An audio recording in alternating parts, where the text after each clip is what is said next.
What up, gang? Lane Carolina Jackpot time coming at you. It is Tuesday afternoon. That means it's also November 22nd, 2022. It's a little bit chilly in the upstate of South Kakalaki. Some good football weather going on. It's rivalry week. It's hate week. And it wouldn't be complete this week if I didn't have several videos to pop up for your viewing pleasure about our friends over in the dark corner of the upstate. The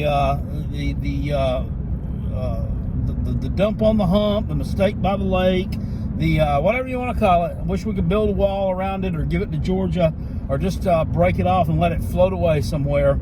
Clemson Taters.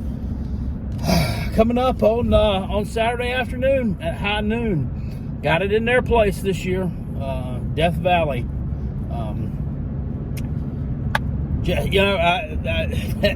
This game, I mean, I don't know, man. I don't know. I've talked so much smack over the years about this game. I've talked so much smack to the Clemson fan. And here's the thing. And I've noticed recently kind of a little bit of, I don't want to say it's like a truce or I don't want to say that it's joining the hands and singing Kumbaya. But to me, it seems like I just don't see as much South Carolina and Clemson supporter banter back and forth on YouTube like I used to. I see a lot of it on Facebook. And actually, just short backstory, that's how I got my start to producing my video gold here for YouTube is I first had started doing them on Facebook. I didn't know back in early 2013, maybe it's late 2012, maybe it's early 2013. I was going back and forth with a Clemson fan on just a fan site or whatever, South Carolina fan site. And all of a sudden, some guy that was a Georgia fan whisks me away, sends me a friend request, boom. And then he takes me like to some back door Facebook room. I didn't even know these things even existed. Right? So it's a private group. So and it was a shit talking group. Clemson fans in there, South Carolina fans in there, Georgia fans there. Loved it, enjoyed it. Got in several more of them too, and consequently started a few years ago, kind of transitioning this channel that did nothing but scratch-off tickets over to a college football channel after I kind of got bored of doing the scratch-off tickets on here all the time. And it's been nothing but successful. But anyway, getting away from that story, it seems like there's just not as much of it anymore. Our live shows that we do, it's supposed to be called the podcast that divides the Palmetto State, because there's a Clemson fan here and a Carolina fan here. There's more Georgia and Tennessee fans really on there, if you take those fan bases together, probably than there are Gamecock fans or Clemson fans. We don't have anywhere near enough Clemson fans watching that. Now, some of them do watch on Facebook. But I don't know. I don't know if they're scared to get on there and talk smack. I just don't know if they're, too dumb to operate their phones, which is highly likely that they are. I really don't know what the problem is, but we don't have a lot of them there. I would like to get some more witty banter going on with them, but I mean, really, at some point, I mean, what do you really say? And maybe that's why we don't see the Gamecock man getting on here and talking a bunch of shit to him anymore. I guess there comes a point when you wave a white flag of surrender and you kind of admit defeat, because I mean they've beaten us 7 meetings in a row. They won't say, well, it would have been 8 if we'd have played in 2020. Well, it probably would have. Because we were terrible in 2020. But here's the thing with Carolina Jackpot. I'm never going to stop talking shit. I'm never going to stop talking it to them. It doesn't matter to me if the Gamecocks go into that game 0-11 and they go into it 11-0. shout out to Notre Dame, by the way, for not letting that happen. I'm not gonna back down. I'm not gonna stop. I'm not gonna stop running my mouth. I'm still gonna be obnoxious. I'm still gonna get on your nerves. And guess what? After the game is over with, every year, win, lose, or draw, I'm still going to be around. Now here will come the comments. Well, you quit on your team a couple of weeks ago. I've already talked about that on our live show that we did Sunday night. And I'm not going to address it anymore. Anybody who else types that in the comment section will just be ignored. I'm not going to answer it anymore. I did admit that I probably made a bit of a rash decision when I put out the video, and no doubt it wasn't alcohol induced a little bit, maybe a little bit, but it was mostly feelings that had been building up for a while. Did I make a rash decision by saying I'm going to dump on the team? I'm not going to, because change it. Yes, I probably did, and I probably should have worded it a little differently, perhaps.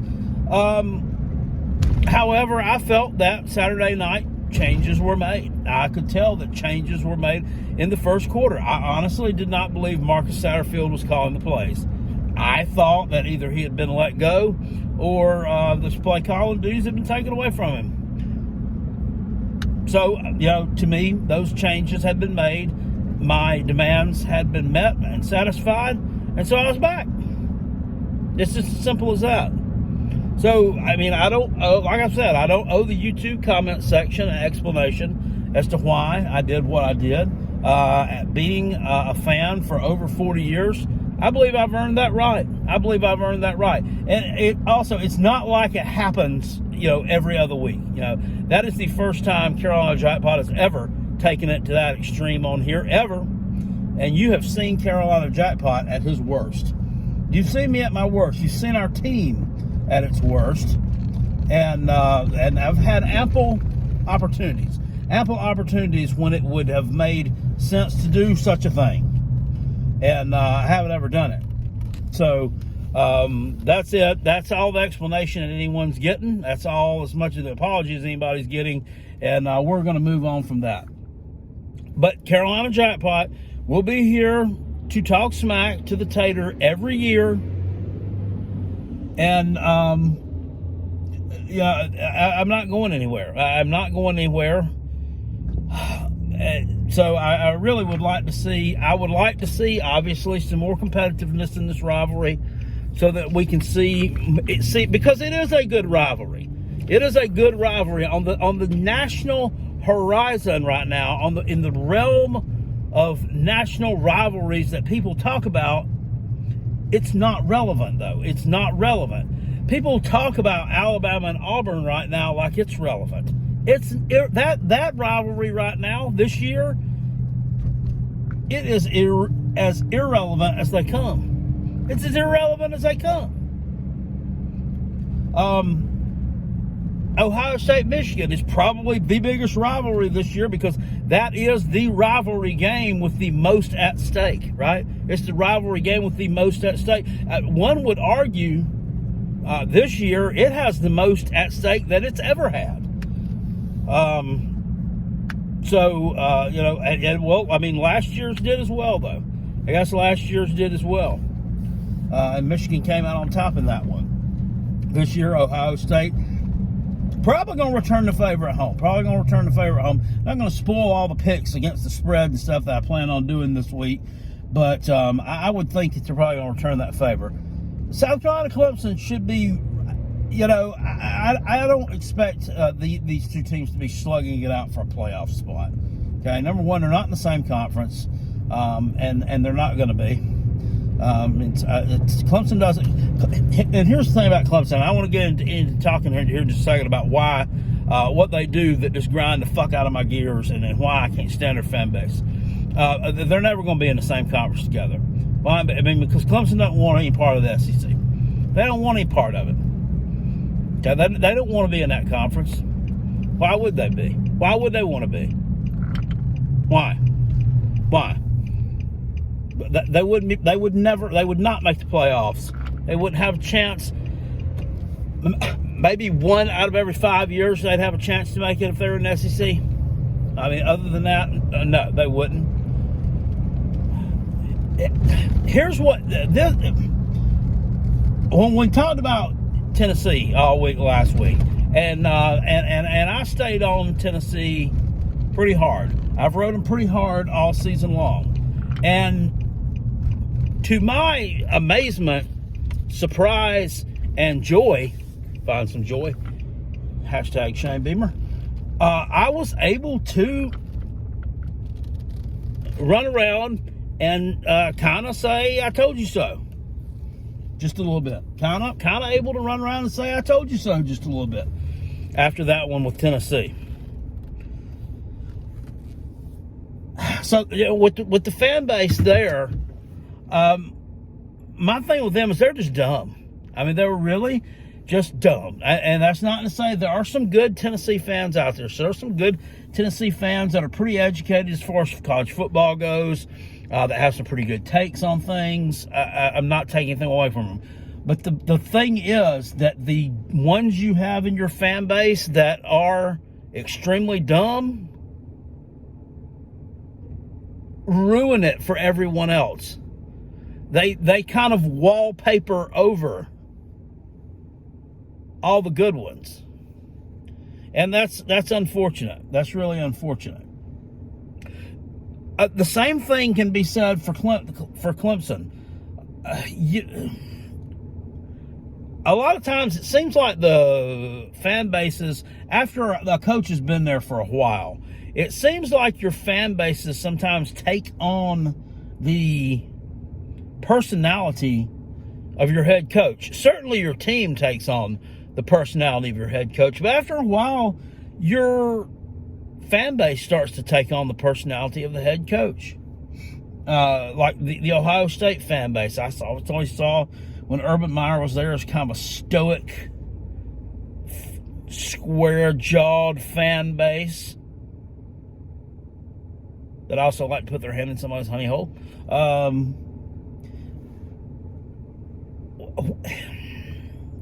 When Gamecock fans when Will Muschamp was the Gamecocks head coach, nobody seemed to be having fun. Guess what? Will Muschamp didn't seem to be having any fun either. Sure didn't. Absolutely did not. So I get that a little bit. But the Clemson man, it's the crybaby routine. It's the Dabo Swinney crybaby routine. And I've got to say, there are some things Dabo says that I agree with.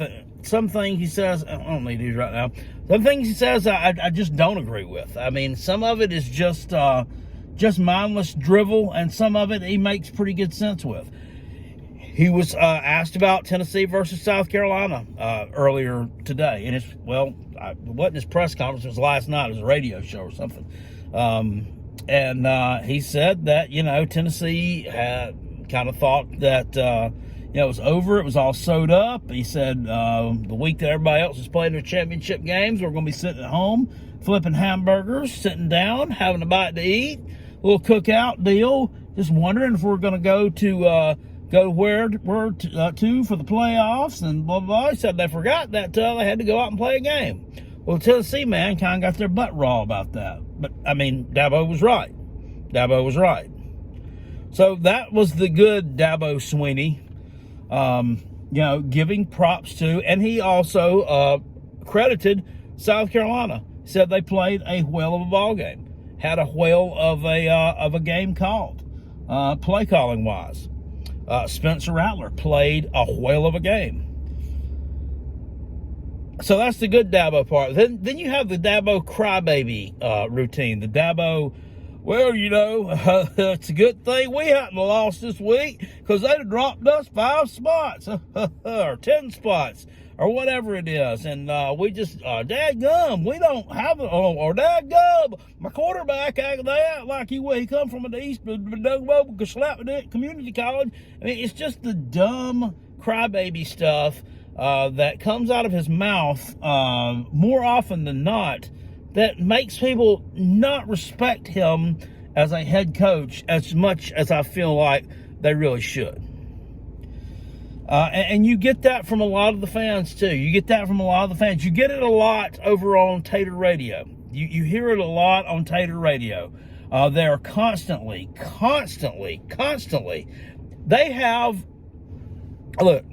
the SEC on their mind more than anything I've ever seen in my life. They have the SEC on their mind more than a prisoner wanting to know when I'm going to come up for parole. When the hell am I getting out of here? They have the SEC on their mind more than me when my stomach's grumbling, wondering where my next Whopper's coming from. They have the SEC on their mind more than the head guy on the Talking Balls podcast, wondering when his vocal cords are going to get splashed with jizz again. They have the SEC on their mind that much. They're always talking about it. Always. The SEC schedule. Oh, will you play such a tough schedule? Oh, will you play such a meat grinder of a schedule? Is NC State still ranked, by the way? Yeah. Granted, yeah. No, all the SEC teams don't finish with 9-3 records. They all don't finish up 10-2. They don't. I mean, they kind of beat up on and cannibalize each other a little bit. Kind of like they do in every conference. Here's the thing, Dabo. They play more big boy football than your conference does. Clemson man. The Clemson man. I'm not addressing this Clemson. This is addressing the Clemson man. They play big boy football than your conference does. They got bigger athletes, better athletes, more speed, more technique, better players, better coaches. I mean, it's not my fault. I mean, right now, the conference that Clemson plays in is closer to being the AAC, the American Athletic Conference, over there where Tulane and East Carolina play, than it is to being the SEC. It should be one notch below the SEC, but right now it's currently one notch above the AAC. And the reality is, I don't know when that's going to change. You know, Florida State has actually stepped their game up a little bit. Ever since they lost to you in October, they've stepped their game up quite a bit. They may be the second best team in the ACC right now. I don't think it's North Carolina, despite the fact you are going to play them in the conference championship game. Which, I mean, Clemson seems to, whenever they're in the conference championship game, they always seem to get, they get no challenge from that side of the division because none of those teams are ever any good. They're never any good. Uncle Lou has once said on a video, or he said it many times, that they're all the same team wearing different helmets. And that's what they are. They're the same team wearing different helmets. Just pathetic. And Clemson is actually in an island in and to itself. You're in and to yourself. I mean, look at the SEC. Look at how many players you have had in the SEC that go down with injuries. Hendon Hooker goes down with injury. South Carolina has had best back in the state, Marshawn Lloyd, go down with injury. You've seen Alabama with Bryce Young beat up, brutalized, down with injury this year. And I'm not saying anything about, hey, injuries are great, we're glorifying injuries here. I mean, when was the last time? When's Clemson have anybody that banged up? Yeah, when's any real skilled person that matters banged up that much? One can maybe say it was Shitley last year. Shitley was out for a few games last year. And what happened? I mean, you suffered because of it. You struggled against a terrible Boston College team.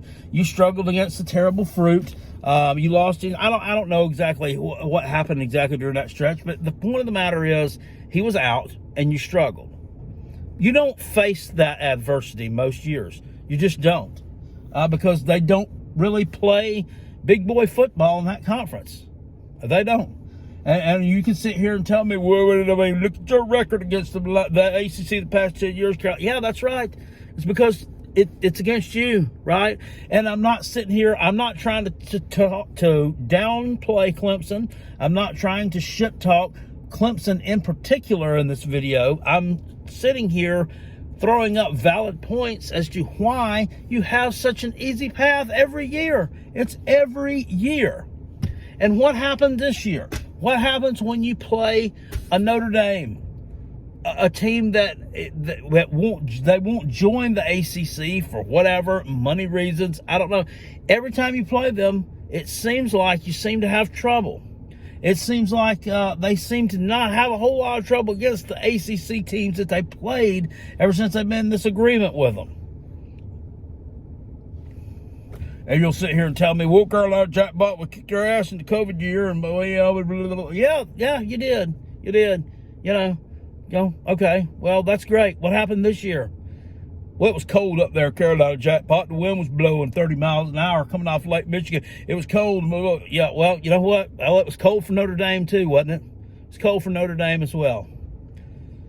So that's that with the Dabo Swinney, the crybaby routine. The Clemson fans always talk about what's the meat grinder schedule that you play. Well, you know what? It is a meat grinder schedule. Now on to this team. Looking at Saturday afternoon's game, and I want to talk about more about the game in another video because this is getting kind of long here. But can South Carolina can they catch lightning in a bottle twice? Can they catch lightning in a bottle twice? I don't know. I don't know, and I'm gonna tell you that I have my doubts. Despite the fact that last year was the 30-0 game at Williams-Brice Stadium, I really wish this game was at Williams-Brice Stadium again, because I think that's going to play something into the outcome of it.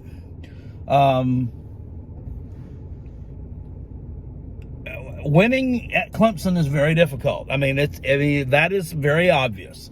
Okay, they haven't lost a home game since 2016. A streak like that, it's the longest in the nation right now. Currently, a streak like that is virtually unheard of. I mean, that happens maybe once every 20 years. I don't know. Even Alabama hasn't really rattled off streaks like that. South Carolina won like 19 straight games at home, and we thought that record would never be broken. You know, I mean, and Clemson's absolutely obliterated it. They have not lost a home game since, I mean, it's been 2 presidents ago since they lost a home game. Got to give them credit for that. And I will say that even though I think your schedule is taffy as shit, the teams that you've beaten on the schedule in the conference, you've beaten them at their best. You have beaten them at their best. I can't take that away from you. Wake Forest, you found a way to win that one. You beat them at their best. They were undefeated. You beat them on the road. And you were missing multiple defensive backs. When I've told everyone how taffy your secondary is, you made it known to me that you were missing multiple defensive backs in that game, and that whoever that little kid was, I can't even remember his name. He's so irrelevant right now. That was getting cooked that entire game by Sam Hartman. Got a PI call on him every other play. He's gotten a lot better as Carolina Jackpot. Okay, well, we'll see. We'll see. All right.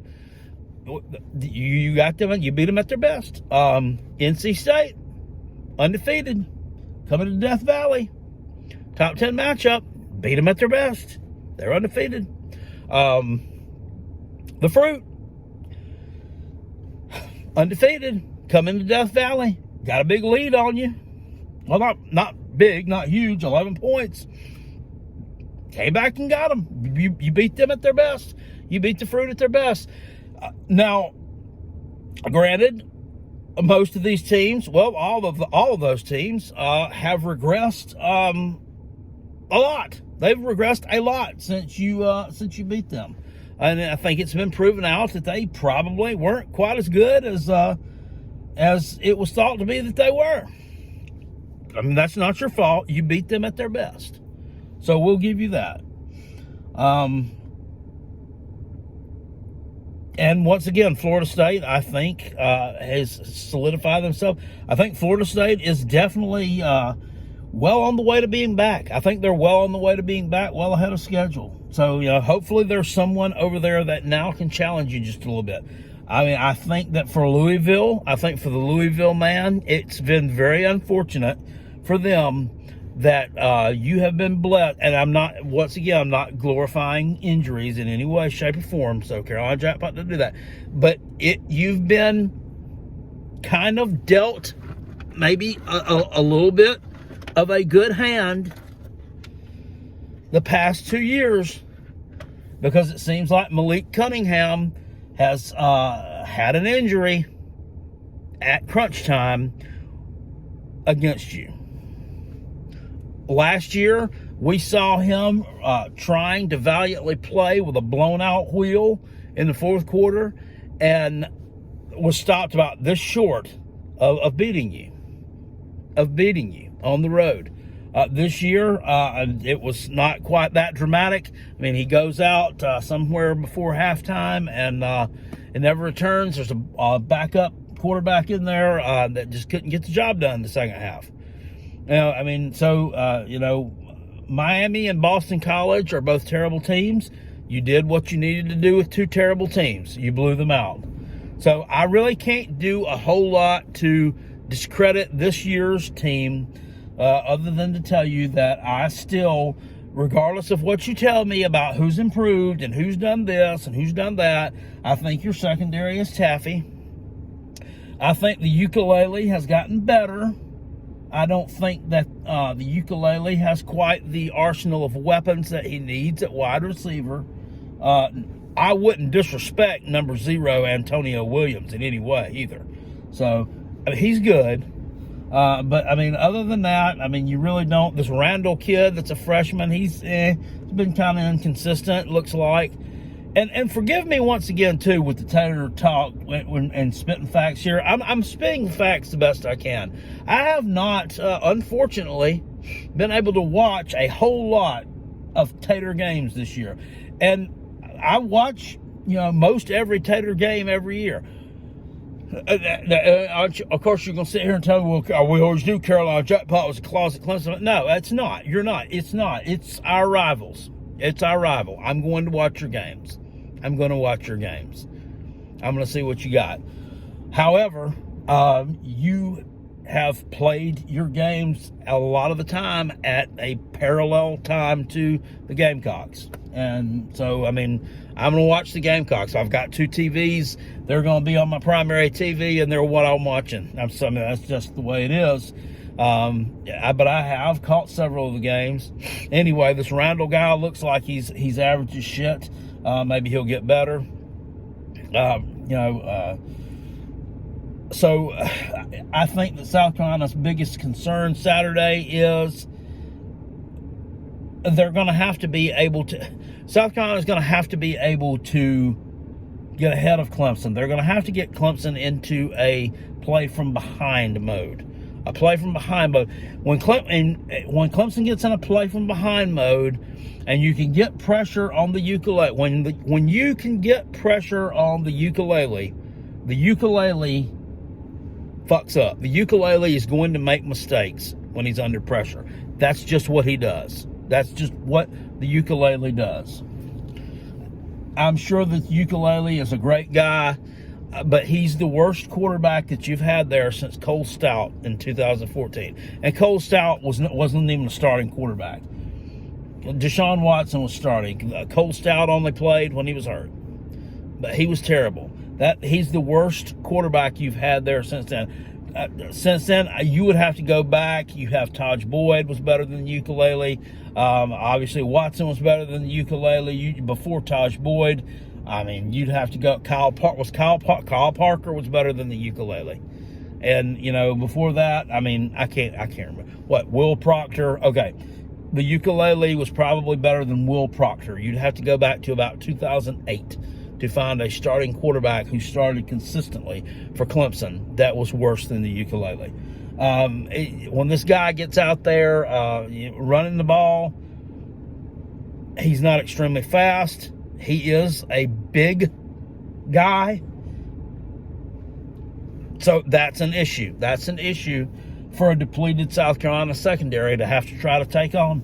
I mean, he's probably pretty tough to get down, I'm sure, when he gets going. So that's a situation where South Carolina's defensive line has got to play better. If they get pressure on the ukulele, they've got to get the ukulele down either at or behind the line of scrimmage. They cannot allow the ukulele to break free because they're going to have trouble bringing the guy down. I mean, he's a horse. I mean, that's just the way it is. But if they can get him rattled and force him to go over the top, I think. And if he's playing from behind, I think that's where South Carolina needs to be. But we're going to talk more about this matchup, going on into the week. So we've already went over that. This video has gotten very long. So I wanted to wrap this up real quick. There's that. There's the stupid fan base. There's the crying about the SEC that you get from the media side of Tatertown and from the fan side of it. And, here's this one. You will not give South Carolina credit for anything that they accomplish. You won't give them credit for shit, okay? I've given Clemson credit for winning national championships. I've given them credit where credit was due. I have. I've ate crow, and I've done it many times. You're not necessarily having to eat crow, but it really pisses me off that South Carolina lit off the bomb on Saturday night, destroyed a top 5 team in our house, and the only thing that I can hear from you idiots is, Tennessee ain't got no defense. Tennessee ain't got no defense. It can't be. South Carolina had a pretty good game plan. I don't know what they did. Now, I will say this. There are a few that I've seen in the comment section that have sent me comments, and they're not scared to do it. I mean, I props to them for saying it, because you'd think that they would be, afraid that the idiot taters who outnumber them greatly would jump all over their ass for saying it. They will say, I'm legitimately worried about Saturday's game. I mean, as well they should be. But the vast majority is, Tennessee ain't got no defense. Tennessee ain't got no defense. Tennessee ain't got no defense, Carolina Jackpot. Don't you know, Carolina Jackpot? Tennessee's number 110 in pass defense. Don't you know, Carolina Jackpot? Look at what Tennessee's running defense is. That's all you hear. That's all you hear from them. Okay? Well, we're going to see. We're going to see Saturday at high noon. Saturday at exactly high noon, we will see. This video's gotten very long. I'm going to cut it off right now. But I do want to tell you this too, real quick, if anybody's still listening, which I hope you are, the Talking Balls people, and I'll know if y'all listen to me here at the end, because I'll see it down in the comment section. I heard that the Talking Balls channel is going to have a call-in show tonight. I heard him this morning, Mr. Boogie Bentley. That's another individual who likes to have semen splashed on his vocal cords. Say something about a call-in show for the fans. Now, explain to me how that works beforehand. I'm not even going to waste my time. I don't want to hear the redneck dribble. Is anyone allowed to call into the call-in show, or no? Or do you have to be a member or something to call into their call-in show? Because him and his little band of dorks remind me of just the kind of dick bags who would make you be some kind of member, make you be some kind of Patreon person or something to be able to call into their show. The one the Rob and Kel show does, it's free and it's open to anyone. It's free and open to anyone. It's kind of like the Uncle Lou show. Uncle Lou at one time had like a Patreon hotline number where you could be like, your call would be placed like right there or whatever. But he didn't make it members only. I'm sure that these dick bags probably have theirs just as members only. But if they're not, a particular individual is given serious consideration to calling in and having a little bit of a chat with them this evening. So let me know down in the comment section below what that is and how that works out. I just want to say to the Tennessee fans, the good ones out here, if you're watching that podcast and you're supporting it, please consider not doing that. It really hurt me down to my core the other night when I was watching the replay of that thing, the first half of it, the pregame Talking Balls thing. One of the people, he's not one of my supporters on the channel, because I'm going to say he's never given a super chat or anything, but I'm not saying that you have to give a super chat to be around here. I enjoy putting out the content, and I genuinely